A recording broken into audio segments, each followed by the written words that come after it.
So have been involved in higher ed for 3 years. I took my first online course in 1999, so that makes 21 years involved in online education. I have served in many areas in online, from professor, instructional designer, curriculum developer, dean, VP. I went all the way, and then I decided I want to do this outside of the university system and established the Matviuk Consulting Group. That is my company.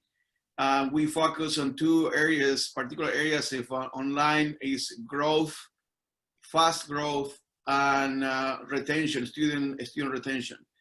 So that is my background. Very good. Jefe, turn your microphone on. It's better without my voice, don't you think, Josh? Well, as I said to Tim the other day, I've got the face for radio and the voice for silent movies, so there you go. Hey, I'm already resonating with your panel. I really appreciate being part of this group here. You guys got me excited.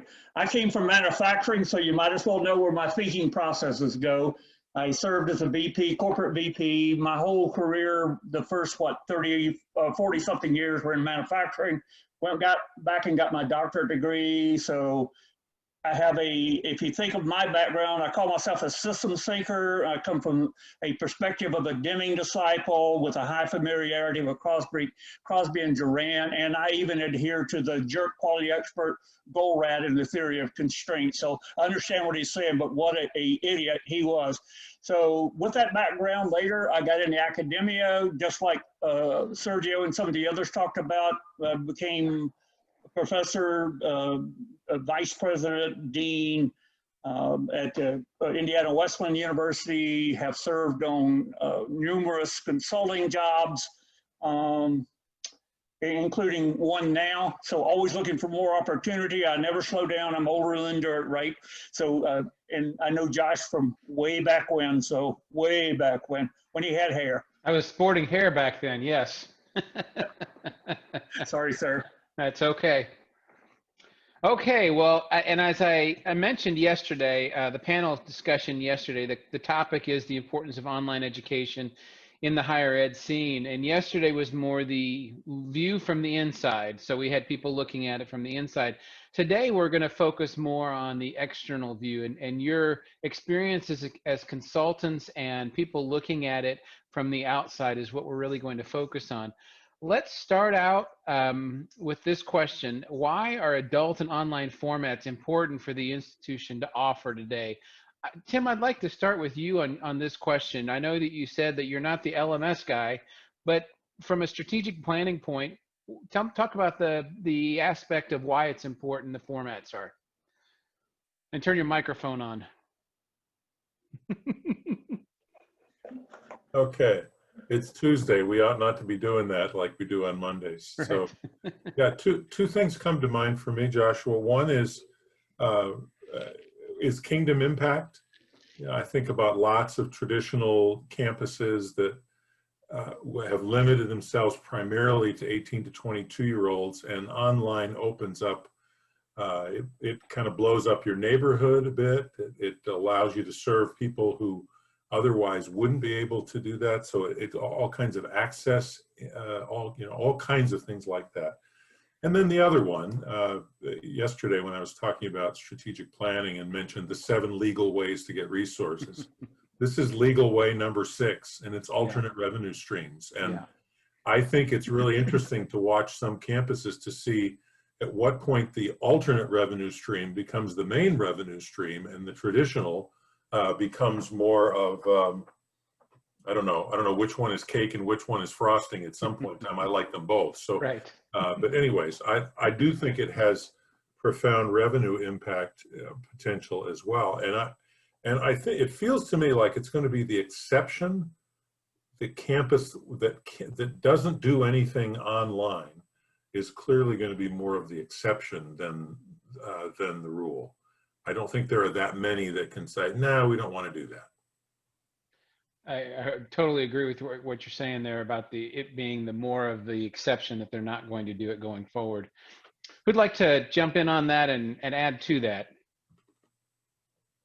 Go ahead, Sergio.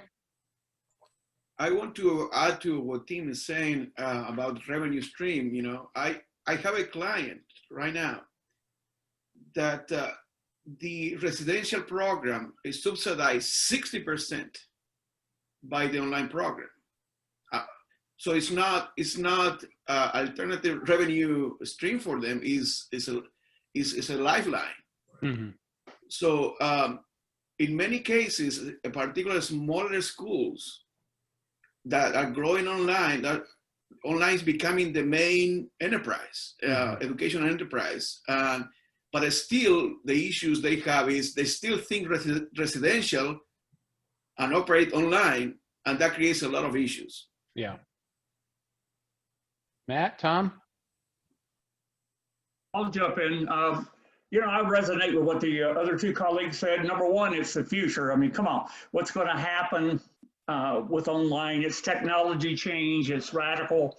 It's not even radical anymore. It's the norm. So I think you're not there. But the other thing that I think it was Tim brought up and Sergio alluded to is that, you know, strategically, it's still not the center of the universe. It drives the revenue stream, and it's a frustration for me with all the consulting I do to see that online is seen as a necessary evil rather than being God's reason for being. I mean, we're serving the same set of clients. So, Josh, you know, I'm a zealot in that area. I think we ought to be outreaching more people for Christ instead of just Jerusalem, but we ought to do the outermost parts of the world. So I'm resonating with what Tim and Sergio said.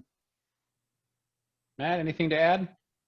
Yeah, you know, I mentioned in my intro just talking about meeting people where they are. And, you know, I resonate with my colleagues on this panel on what's being said. But from a mission perspective, you know, here at my institution and looking at most of the institutions that I've worked with, or even churches that are looking to get more into education, and that is, man, it expands our mission mandate in an unbelievable way. You know, I think about the Great Commission. Forgive me, I've been a preacher too, so that can get dangerous. But you know, go into all the world and preach the gospel, training them, you know, teaching them to observe everything He's commanded. But the world is literally at our fingertips. So it expands your mission if you can see it that way.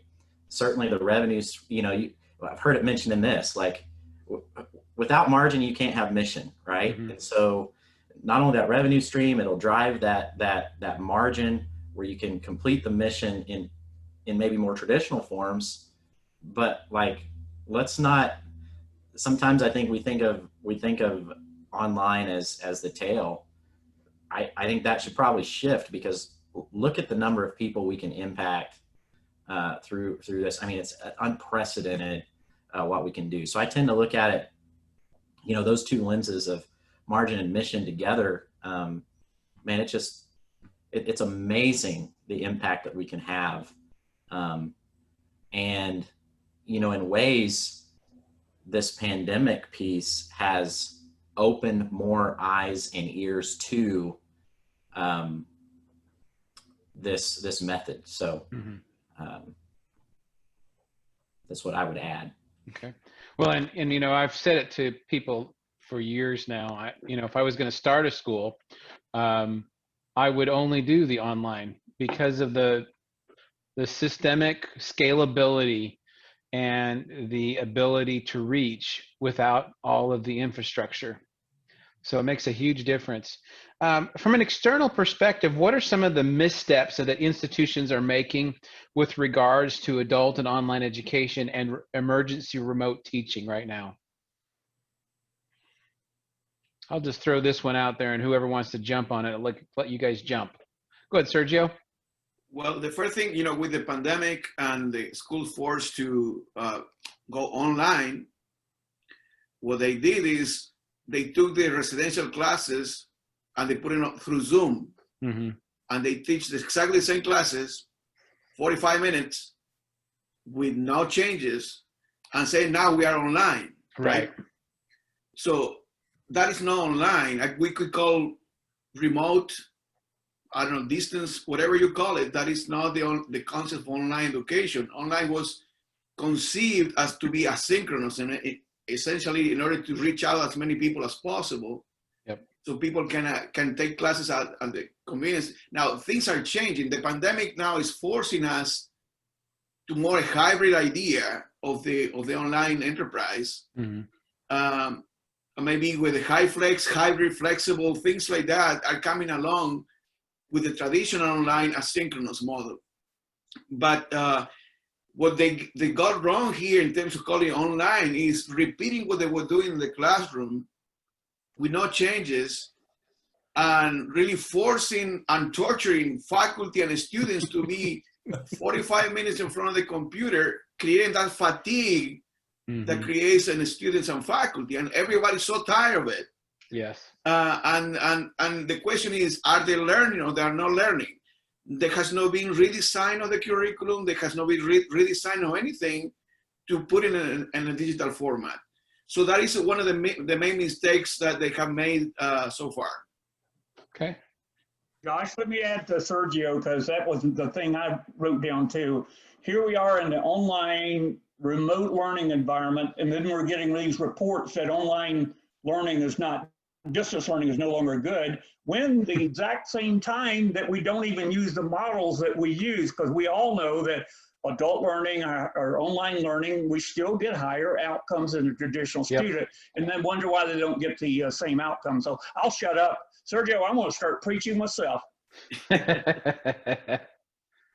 Yeah, I would echo those comments. You know, there was an interesting, Inside Higher Ed had an interesting article summarizing interviews with 6 online experts about a month into the pandemic.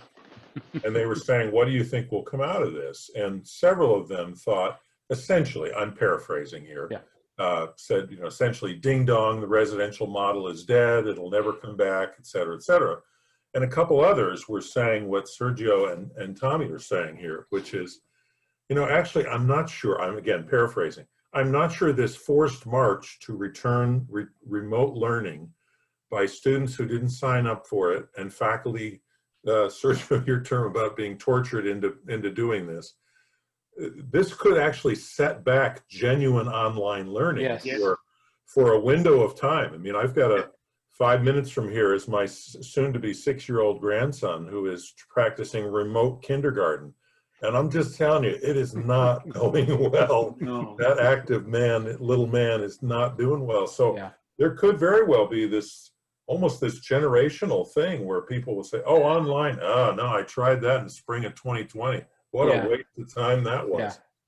So I think some of the misstep is exactly what you're talking about, is labeling it in the wrong way, and then not taking, as Tommy said, the genuine models you've already developed to make this work, and making those work for this unusual situation. There was an article this morning on LinkedIn from a president of, I won't say the name of the university. I did remember it, but I won't say it. But the president basically was saying residential is absolutely better than online learning, and while and she was espousing the outcomes and stuff like that, and I am quite certain she was uninformed, and she was comparing it to this online emergency remote teaching instead of true online format. So good process. Anything to add, Matt? I think that distinction is important. You know, the difference between, you know, true online learning and emergency remote learning. I mean, you can see that play out in several scenarios. So I really appreciate that perspective because there is a difference. Let's separate out the emergency remote teaching and think of ones that are supposed to be doing good online learning. What are some examples, some poor examples, some missteps that you've seen institutions make regarding their entrance into real online education? Joshua, I wrote down 3. I'd be interested in what my colleagues would say about this. One was they dabble. You know, go all in or don't bother. But I don't know about dabbling. Maybe there's some justification for piloting something. A second one was they've underinvested in initial and ongoing training. So they almost think of it like a switch was flipped, and then suddenly faculty who don't know how to do this will somehow figure it out.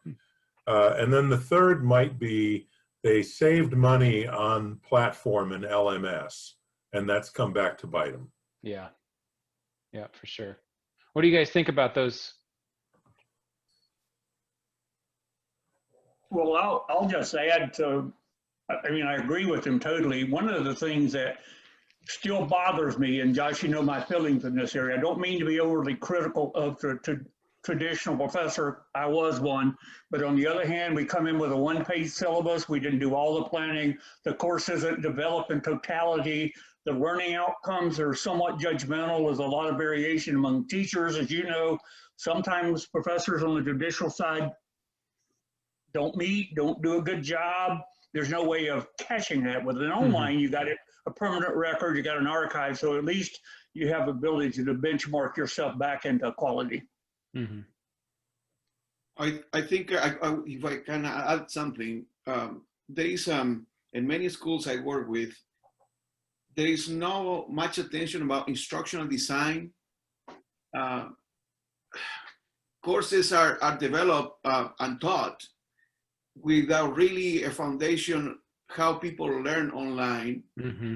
Because the difference, there's a big difference between teaching in a classroom, which is professor-centric, and teaching online, which is student-centric. So, and the teaching process really happens during the instructional design process. Then it's facilitation during the classes. I found many schools that do not do well in instructional design. So students have poor experience, and therefore the attrition is high in online, 50%, 60% in some cases, because nobody is paying attention on the teaching and learning process, and to do the proper job in that particular area. Yeah, and I made the point yesterday that we all are prepared academically to be content experts, but very few of us are prepared to be faculty, to be teachers, and to certainly not to be instructional designers unless you went through those programs. And so we're getting into a situation where it was just exasperated with with the pandemic of faculty who had the one-page syllabus were thrown into an online, and they weren't really sure what they were going to do the rest of the semester anyway. And now you're asking them to suddenly put it online. So they were not an expert in teaching, probably in teaching face-to-face, and now we're throwing a new format at them. So they're certainly not an expert there. So there were a lot of things that just were really not structured well. And if you don't take the time to do the instructional design, you really can't have a solid online program. And because of this, what I think was mentioned about cutting cost, sometimes schools do not spend money on instructional designers because that is a cost on the background that is continuously there. So they don't put money there. Therefore, you have experts to do the job there. Right, and there's a very large. I heard this. Maybe 2 months, 3 months ago now, that one of the largest online schools has decided that they don't need the instructional design group anymore, and they put it back on the faculty. Well, they'll last for a while because they're huge, but I suspect they're going to pay for that one real hard in the near future. So, Matt? Yeah, I wrote down a few things. One of the things I wrote down is, I think a misstep, and this has been said in different ways, just maybe a reframe of it, would be trying to do pedagogy for adults online. That I know from my experience here, as well as talking with others. I mean, that's just the mindset. That's how I was educated for the most part, a little bit later in life. And so it's just what a lot of people know. So without those instructional design experts or the conceptual framework, I think it's what you know, and so trying to make that work is a misstep.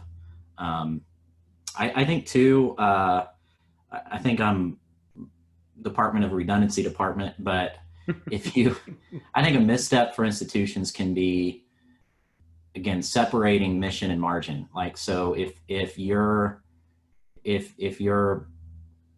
president or your administrative council wants an online program simply as a way to fund everything else, I don't think you'll be successful, because it's just untying it from the mission. That can happen in really subtle ways, I think, where you sacrifice quality and some things like that. And I know that's been dealt with in other parts of this conference, but the other misstep that I see, and this isn't probably popular with some people, but as you're starting an online program, and it ties really back into good conceptual framework and instructional design, and that is, the online department or division or school, or however that is organized, it's just so important, I think, for there to be enough role clarification and separation, for there to be academic control within the subject matter, within the instructional design experts, and within the online department. Otherwise, it's just a more drawn out emergency remote teaching type thing. Mm-hmm. And then the final thing I wrote down was just, and this is separating from academics, you have to have that quality control there. But I think a big misstep for a lot of institutions is so focused on the academic side that you forget you have to recruit. I'm really a believer, and again, this makes some academic colleagues upset, so forgive me. I really do love y'all. I think that you probably need to hire recruiters before you hire a dean. But again, that's not popular with some people, but I really think, we've stumbled along in my institution on some of those things, but we're learning, so. Good deal. So we talked about the missteps. What are some of the vital steps that institutions really have to take in order to be effective at delivering online education, to get their program started off on the right foot? What are some of those steps that they must take? I would say. I'm sorry, Sergio. I just wanted to add one that's sort of controversial, a little bit like Matt. I think one of the first steps, and Josh, this has always been a hot button for me, but the organizational structure itself is a misstep that I see most organizations make. I'll be careful what I say, but that you're not organized well enough for the sustainability of the online program, that they don't go through the conflict that is necessary to change an institution. Sorry, Sergio. It's okay. Go ahead, Sergio, with what you're going to say on this next one. No, for me is if you want to learn, for the schools, the clients I work with, my first question to them is, do you have a strategic plan for the online enterprise? So did you define what is the role of online in the general institution's strategy? Because sometimes what I see is, we already mentioned this, online is seen as a way of creating funding, but it's not the main concern of the institution, or is under all the structures and pressures of the residential program, and it slowed down because of that. There's no proper structure for it. So is there a strategic plan? Is there a strategic idea about the online enterprise in that particular institution? And has to be seen as this is a unit, or is an enterprise that needs to develop by itself, has its own rhythm compared to the campus that has semesters regular semesters. It's going to have shorter sessions. Need to think the online enterprise as something that operates in a different way and has different needs, and the structures are different.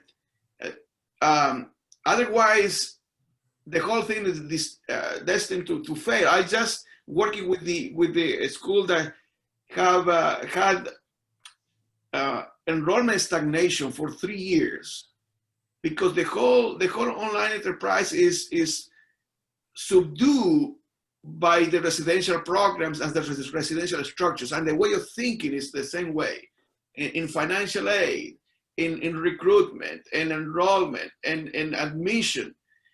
The whole thing, they want to make the online enterprise to function as the residential programs do, and there is no way they can work in that way. So we need to understand, there has to be a plan and a strategic plan, an idea about the components and the budget for those components. Good point. Tom, Tim, Matt? I just wanted to add, I mean, it's that argument, Sergio, that the strategy drives structure, the structure drives strategy. And I just want to advocate for the importance of structure. Not to send one overarches the other, but the structure is so important, and I think it's a big miss. Yep.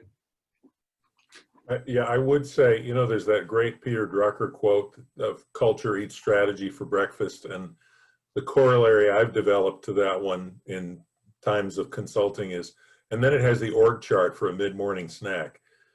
Because I think sometimes people think salvation lies in the org chart, and it lies in great working relationships in the plan that you're talking about, Sergio, and then in a culture of accountability around that plan. So whether the line, you know, if I'm the chief enrollment officer for the online programs, whether the line to financial aid is dotted or solid, that's got to be a really good relationship. And that relationship for that financial aid leader has also got to be really good to the finance side of the house. So I agree. I think structure is really important, and just sort of trying to bolt online to the overall enterprise may not get you where you need to go. But I also worry sometimes about places that spend all their time on structure and think, oh, good, now we've got it perfect. And no, you don't. If you have the wrong people and you don't have a plan, you don't have, it doesn't matter what your structure is. Yeah, yeah. Okay, let's this is a similar type of an idea, but let's talk about what some of the winning institutions are really doing with regards to adult and online education. What are you seeing out in the field that you're going, gosh, we should all be doing that, or we should all be doing something close to that? You know, something that several of my colleagues have said already, Joshua, that makes sense to me that I see winning institutions is I would describe it as a student is a student is a student. So there's no perceived junior varsity and varsity of, you know, well, our residential students are the special ones, and we have to do this online thing. But there's this embracing of a student is a student, and we're going to serve the daylights out of all of them.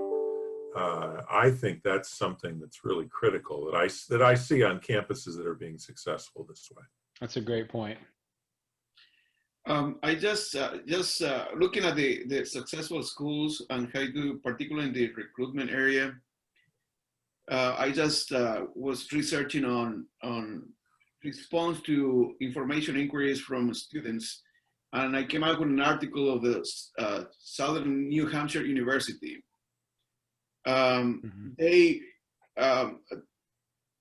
They clock the time between the student, the prospect submits a request for info and the time that student receives a phone call. And right now it's 30 seconds. Mm-hmm. It means they are still navigating the website and receive a phone call. Some of my clients, they take a week. A student that submits the application takes a week until they receive a phone call. So, and that is the competition, right? I mean, these guys are aggressive. Obviously, some of the smaller schools I work with will never be able to do this 30 seconds, but at least to make sure that the competition is fierce there. Yeah. And those students are being bombarded by the schools that are doing much better than we do. Mm-hmm. So in terms of how fast I respond to the inquiries, how fast I respond to them, how fast they can apply. So the speed of the process for the prospects and the admission process, that is key, that we need to think about. And to your point, I was doing a study of specific degree programs, so comparing different colleges and how they what they were having in their degree programs, and I was filling out. It's been several years now. I was filling out the form that University of Phoenix required to get access to look at their degree programs, and I think they've changed it since then, but I was still filling out the form, but had clearly given them my phone number. While I'm still typing in information, I get a call. Yeah. I mean, that's fast. Yeah. Yeah. So, Matt, Yeah. Tom? And definitely don't recruit your online students by sending them snail mail. Right. There's just something wrong about that. I'm just saying. Some of them are still doing it. Yeah. Oh, I know. Yeah. Yeah.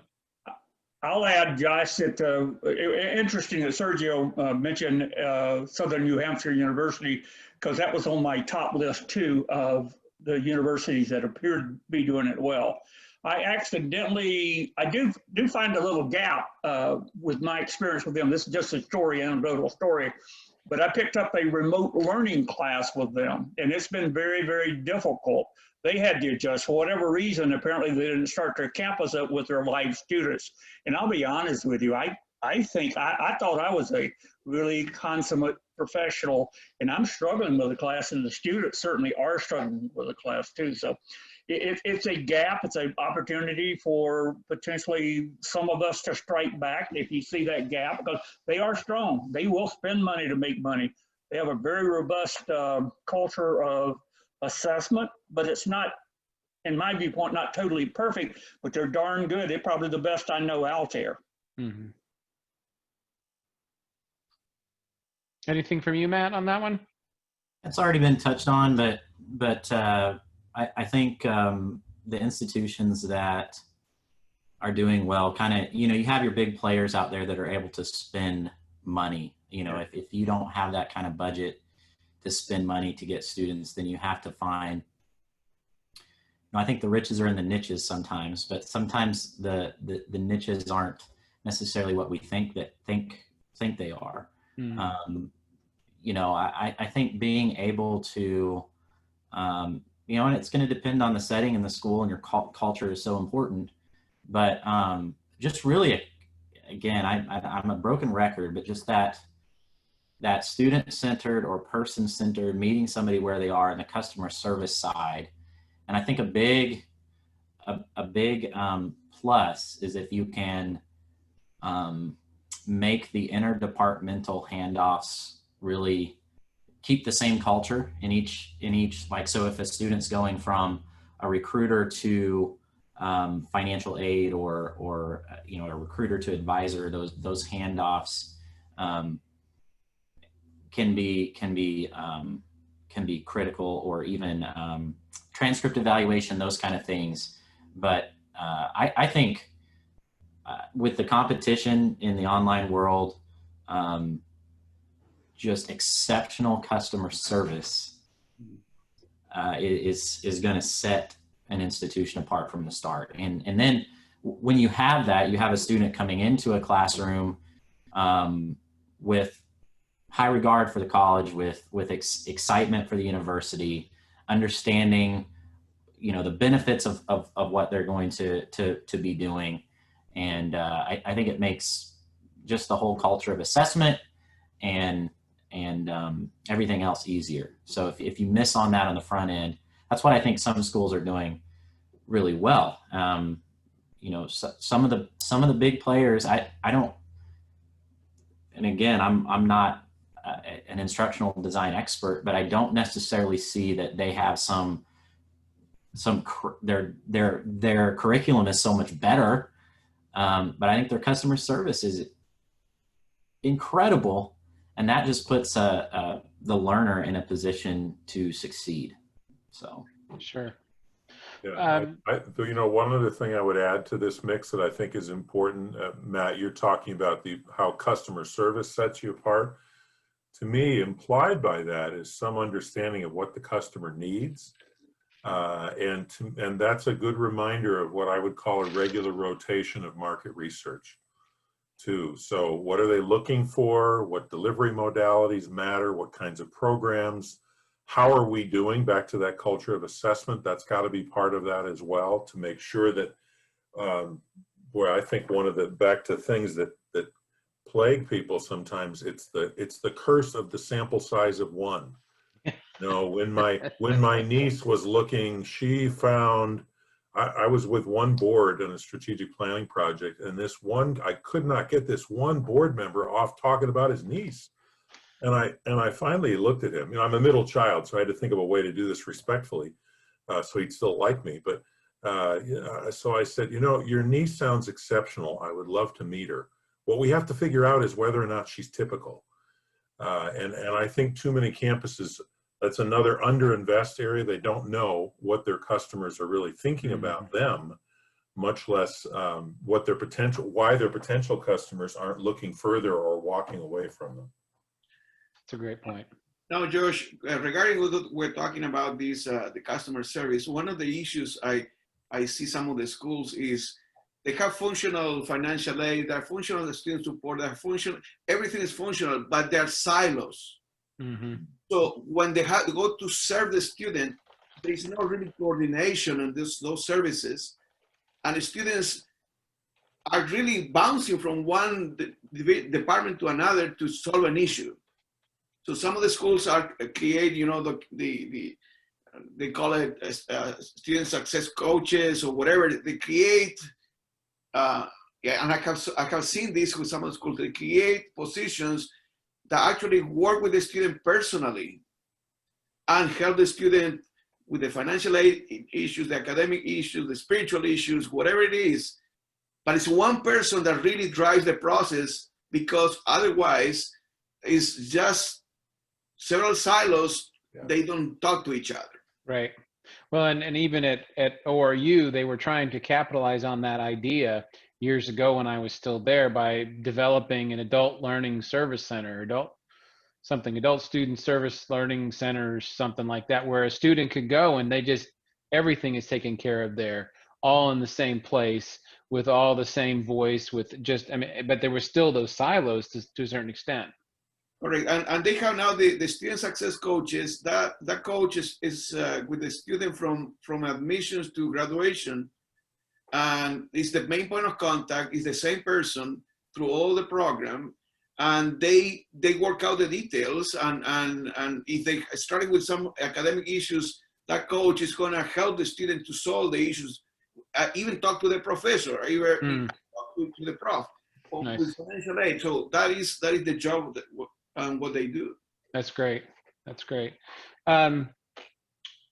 Let's this might come off, and I don't mean it to be. I want the expertise here, but I don't want it might come off as a bit self-serving. So don't feel bashful about this, particularly when it's your area of expertise. But what are the external resources that institutions should be seeking to help them be more effective in their adult and online offerings? You know, Joshua, I'd say one of the problems, my mom used to say that God gives us blessings and the blessings have a flip side to them. I think one of the blessings to higher education is it's full of so many smart people. And the flip side to that is sometimes they say, well, we can do this ourselves. Yeah. And the issue about getting help from InterLearn and other places that can be helpful to them is not that they have all the smart people and you don't have any. It's you got other things to do. Right. And do you really want to start from scratch? So I think if you want to do it well, getting help to do that helps prevent you from making some basic mistakes. You benefit from other people's experience, and you also are really renting bandwidth, yes. Expertise while you have your day job going on too. Yeah. So to me, those are some of the most compelling reasons to get outside help. Yeah, for sure. No, Tim, they say my PhD is in organizational leadership, right? And there is a theory about universities that the theory is called organized chaos. Everybody knows everything, right? And we try to solve it by ourselves, and we are all of us are kind of guilty of it. But yes, I think it's gonna avoid a lot of headaches. Getting somebody that is expert in particular areas the institution has traveled with, either recruitment or on the teaching side, on the technology side. It's going to help to save money to the institution in the longer run. Even you need to spend money up front because that person is going to look into the right places and give the proper advice. You don't have to guess. So there are benefits. Particularly when for instance, this client was talking about 3 years of enrollment stagnation. We began working now, and this semester only, they experienced 30% of growth. So that pays for the services I rendered and make more. Just adjusting few things, right? It's not that we're not doing a good job. There's some glitches that we're not working well. Yeah. So it pays off to get a person that can give insight on the trouble areas.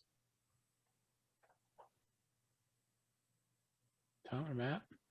But Josh, let me just jump in again. You know, I mentioned my manufacturing background, and one of the things that I was highly successful with was in manufacturing was called benchmarking. And that is I could go to Frito-Lay, implement their suggestion program at a world-class level in less than 1 month because I adapted to our culture.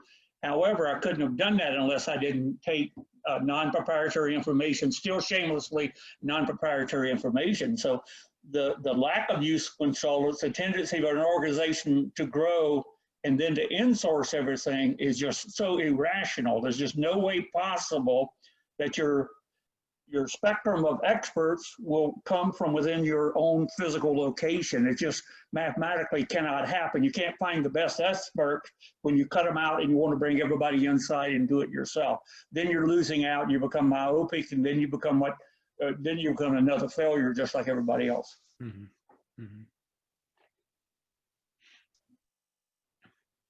Yeah, One of the things, I'm sorry. I think an economist would be talking to what Tom was just talking about there too, about the opportunity cost.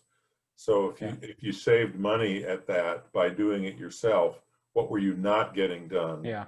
That proves to be really costly to can you really afford to save money, I guess would be the right. the way to think about that. Well, and your point earlier about we got a lot of smart people in there.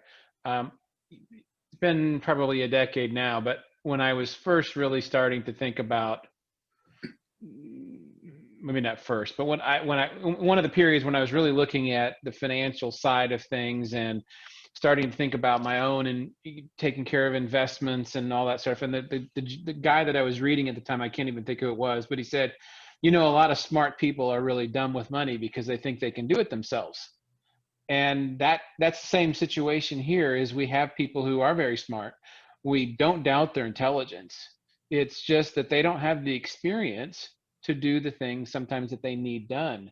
And we can't expect to be, we can be a jack of all trades, but a master of none. But those jack of all trades can only go so far. So having someone with expert, someone that is a master, they can come in and help you understand your retention, help you understand your enrollment and strategic planning, help you understand your systems and your values and your quality management techniques that you're going to implement. Those are all vitally important by someone that is a master because they will save you time and money. Matt, were you going to say something? Yeah, just a lot of thoughts going through my mind. You know, it's kind of like with your kids. You know, you can be telling them something for, you know, weeks on end, and then I don't know, a youth pastor or somebody says the same thing, and they come home at the dinner table and say, "Oh yeah, I got this great insight." And you're like, "Well, I've been trying to tell you that for, you know." So sometimes the knowledge and expertise is there because there are a lot of smart people. but it's basic system theory. You just need somebody from outside the system to give input to the system in order for that system to grow instead of see the entropy happen. So I think that's an important piece. You know, in institutions I've worked with, I can map $250,000 mistakes because of trying to save money. Saved money, but it cost them, you know, $250,000 of revenue, probably in a quarter. You know, that's a lot of money for a lot of Bible colleges, or forgive me for saying Bible colleges, but like from those transitioning or making those transitions. So there are those pieces. I think the expertise, Josh, in the small Christian universities that I'm familiar with, you know, everybody's wearing a couple of hats. Sometimes it's 2 or 3. Yeah. And so that expertise piece is of vital importance, you know, because you don't have to be the expert. There is a difference, and it just came to me. I do a wisdom challenge every month, just read a proverb a month and reflect on those. But there is a big difference between having a bunch of smart people and having wisdom and common sense sometimes. I don't know about you, but boy, if you guys watch my life for a little bit, you at times you'd be like, man, he's a smart guy. At other times you'd be like, what is wrong with that dude? Like, because man, if I don't have that input from people I trust, and that the other thing I will say is, look, consultants are kind of like salesmen, right? In some ways, we think of consultants like the used car salesman, at least with some people. But I'll tell you, I've worked with consultants that, you know, they cost a lot of money and really didn't get anything in return. But to me, you know, I'm not getting paid for this plug, by the way. But I will tell you this: as we transition to a new head of online here at Kansas Christian, you know, I didn't describe InterLearn as a consultant. I described them as a partner, because of the trust of relationship that we had there and the history that we had. And that's not built overnight. But you know, so I think, man, if we can't, you know, I just think it's a really dangerous mindset to think we can do this on our own. You're leaving a lot of blessing on the table. I think you're leaving a lot of mission on the table and a lot of money on the table. Again, you got to do it wisely, but I think it's of vital importance. Can I add to your thought process? You Please. made me think about it. What I observed often as a consultant is the temptation for organizations to go right back to fixed costs. Fixed costs was their problem. They have all this legacy cost. Then the temptation is to insource it, which becomes fixed costs. And now they're no longer variable costs. And variable costs, I mean, fixed costs is hard to get rid of in the short run. So yeah, it's that shift back to the irrationality of the shift back to away from variable costs. There's a temptation for every organization to do that. And I think the end result is still going to be the same. Somebody's going to consume you in the future. Great points. Fabiola writes, I think the instructional designer's role is misunderstood and undervalued. As long as universities continue thinking that having an idea is a luxury that they cannot afford, faculty will continue thinking that remote education and online education are the same and feel frustrated and overwhelmed. How do we help colleges? This is very particular instance. How do we help colleges get beyond whether it's this particular perspective in selecting an external resource or some other? How do we get them beyond that misunderstanding? And I know this isn't a question that you had a pre-chance to think about, so I'll give you just a second here to collect your thoughts. I think the argument that any school will understand is how this will help to improve and to save money or make money, right? Mm-hmm. And the way a good instructional design works produces better student satisfaction, improves retention, and also makes the faculty happier. Mm-hmm. So if we can come up with this from that perspective, saying the advantages of having well-designed courses will be seen in terms of the student staying, student graduating, has to do with graduation rates, it has to do with retention, has to do with faculty satisfaction. I would create my argument from that perspective. Okay. Any additional thoughts to that end?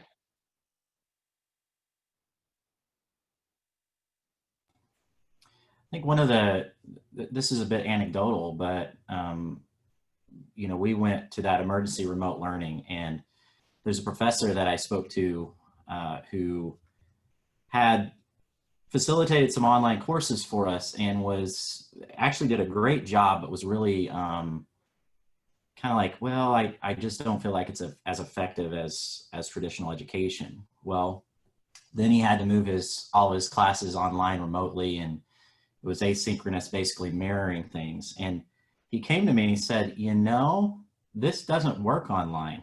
Like, this is not, you know, and that was pretty cool. And it kind of opened up this door of like, I am understanding now, I'm making this connection of why the instructional design of the online courses that we do, why it's important, and how it affects student learning.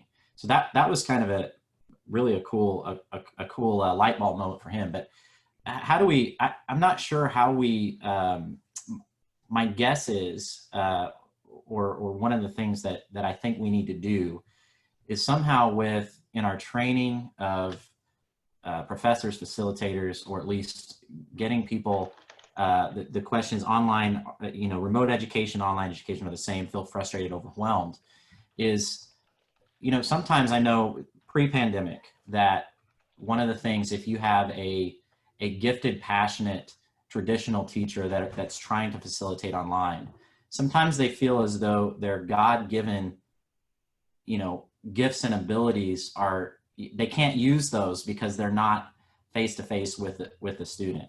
Mm-hmm. If for me, it's been just a helpful, maybe simple thing. If you can I think instructional design, a well-designed course puts the right tool in a facilitator's hand. It doesn't make them ineffective or unneeded, but it's like, if you've ever tried to do a job with the wrong tool, my goodness, it's difficult.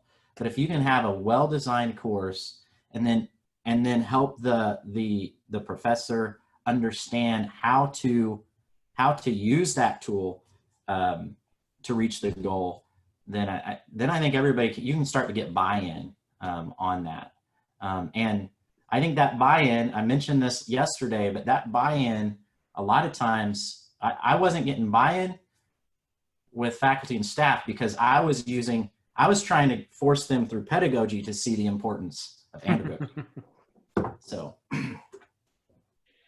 Yeah, that story that I shared yesterday about the training process that I went through to learn how to be an online adult faculty member, being fully done in a traditional lecture-based format, was really hard to take. And it basically, when I went to create my own, it was in direct reaction to everything that training process had been.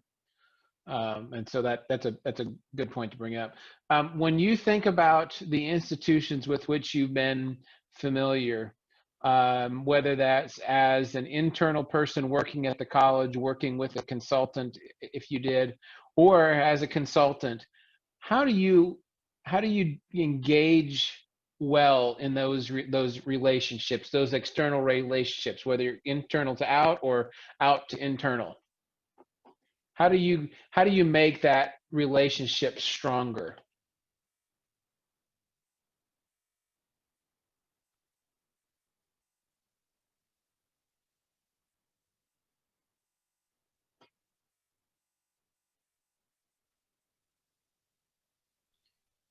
For me, as a consultant, it's important for me to define who is my client when I work with the school, because they are competing interests sometimes.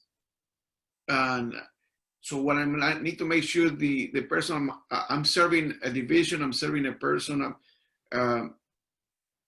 My relationship with the person is, first of all, to know the real needs and have a personal conversation, personal relationship with that particular. For me, that is the client, the person I need to make happy.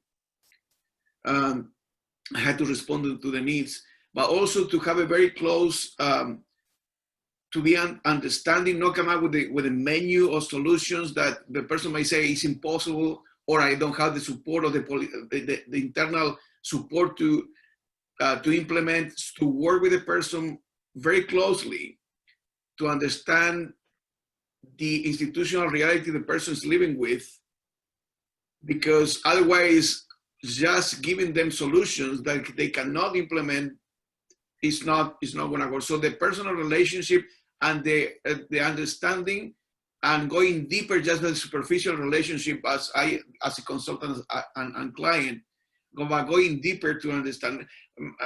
As a company, we're small, so we are kind of boutique consulting group, and we select 2 or 3 clients that we work with very closely with, and we know we can take care of. So that is the philosophy. If I accept a client, I had to work very closely and work with the obstacles they may have internally, not just to deliver solutions that may not be implementable.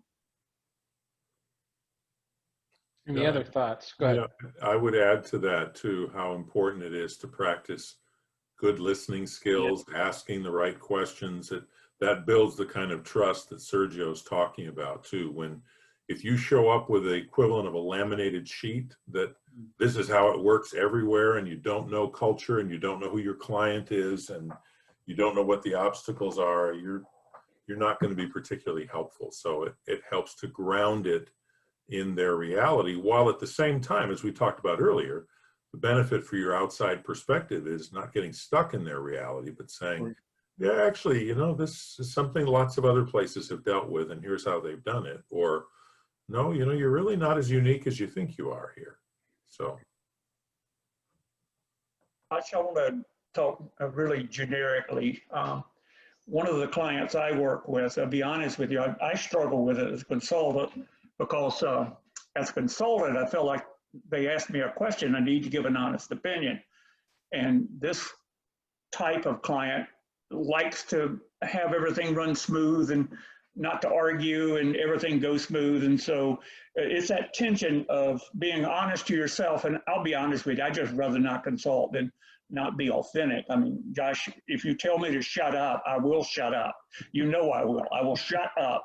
It's none of my business. But on the other hand, if you ask me my opinion, then I'm going to have to be, if I feel like you're making a mistake, that's what you pay for. It's not my goal to judge it right or wrong, but you ask an opinion. So that's one area that I personally struggle with. And I don't know. I mean, it's just like, I don't feel like I'm adding value. So I'll be honest with you, I get discouraged of like, do I really want to do this? There are other things in life that that I can do better. I mean, it's not a major consulting role that I have anyhow. What level of personnel within the organization do you find it, let me ask this in a couple different ways, easiest to engage with and best to engage with? And is that size dependent, institutional size dependent? I think it depends entirely on size, scope of project, back to what Sergio said, who my client is. Because I've had situations where I've got great trust with the president, but the folks in the trenches are a little suspicious about the evil vendor coming from out of town to do something to them. And then I've had it happen the other way too, where for institutional change to occur, the folks in the trenches would say, this has to happen, and unless the president signs off on this, then the president is kind of like, that's nice, that's your thing, I'm not really interested. So I'd be hard pressed to say. I mean, I've seen it work great in either direction, and I've seen it been a disaster in either direction too. Tim Eads says that it's your deep voice and sinister laugh, Tim, that is causing all the issues. Okay, I'll try and talk higher then, Tim, if that's better. No, your point is very, very appropriate. That it does depend. It is dependent. I've been finding, even if I don't work with them, that if I don't have the buy-in of the president, it's not going to go well. Or their enforcement perhaps is maybe part of it, and it's the level of influence versus enforcement depending on the size. So if they're a very large institution, I may not have a ton of interaction with the president, but if they've not led us to that spot where we're engaged doing whatever we're doing, then it's not going to move forward. The smaller the institution, they have to not only be in favor of it and have led there, but they need to be pushing hard on what we're doing. If I don't have that, it doesn't seem to move forward very well. So, in my experience, I found that people are more responsive and engaged when what we're doing affects they perform an evaluation, right? I mean, if I work with somebody that, let's say I'm working with the VP to implement something new, let's say in enrollment management, but the director of enrollment management will not be affected by whatever decisions are made, but they have to implement it. That I may not get the same engagement from that director that I have from the VP that actually will be evaluated by the how efficient, effective is the actual way implementing. well, gentlemen, thank you very much for your time today. Much appreciated. Great information, and hopefully we'll be able to do this again in the future because these are enjoyable. I enjoyed the conversation and just thinking through the ideas. So thanks so much for your time. Thank you. Everybody. Thank you, Josh. Bye. Yeah. So does anybody have any questions about any of that?